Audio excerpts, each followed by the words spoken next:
Nandito ngayon si Direk sa bukid. Dito siya manananghalian. Ayan. Ito po, 2, 4, 6, 8 ang na-harvest kong bunga na ng aking ampalaya. At saka itong bulaklak ng aking kalabasa. Umpisa na po yan. Araw-araw na po. Ayan. Ito, saluyot. Ang saya-saya. Kakamatisan ko yan. Wala lang akong magpasarap eh. Sibuyas, luya, kamatis. Ayan. At saka may bangus. Hindi ganong kalakihan yan. Uubusin ko yan. Ayan. May daw, itong favorite ko talaga. Palbos ng ampalaya.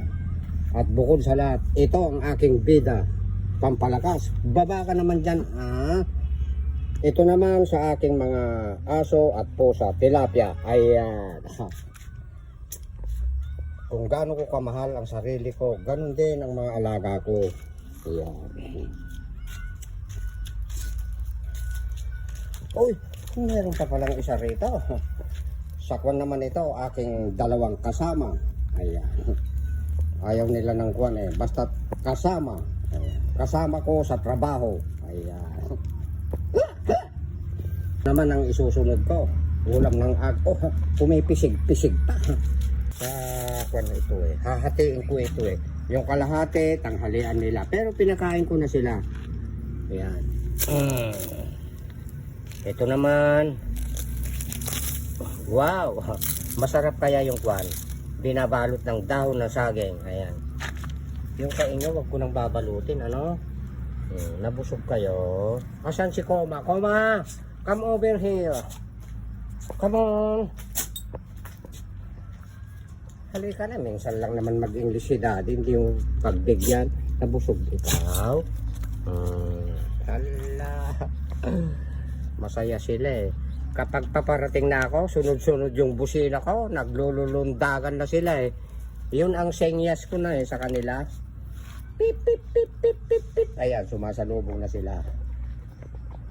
Napakaganda ng aking ampalaya oh. Yung mga gusto ng ampalaya na malapit dito kay Direk, pumunta lang. Si Direk hindi madamot kailanman. Magmula noon hanggang ngayon, halina kayo. Ayan oh. Dahil ito hindi ko ibebenta. Uulam-ulamin ko lang na gagawin kong content.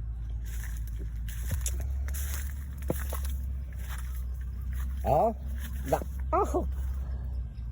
umakyat na doon sa mga sa mga poste gaya ng dati. Ayan oh, maraming naibunga dito noon. Kung pumunta dito si Jojo, ihahatid niya yung aking sweldo. Nakaw, balde-balde ang naiuwi niya. Tuwan-tuwa siya. Ayan.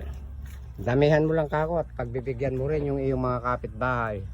Magpakita ka na at napakainit. Hala. Shout out kay Kerepet. Ayan. Kamay-kamay Kerepet pag napanood mo ako ha. Ayan. Mahalin natin yung mga ganyang kwan ng tao. Yung mga ganyang klase. Ayan.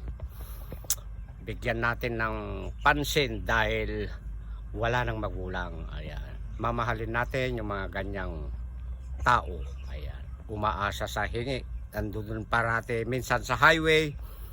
Pag nataon na napadaan ako, ayun, naaabot-abutan ko. At hanggang dito na lang. Maraming thank you sa inyong lahat mga idol ko. I love you all. To all country.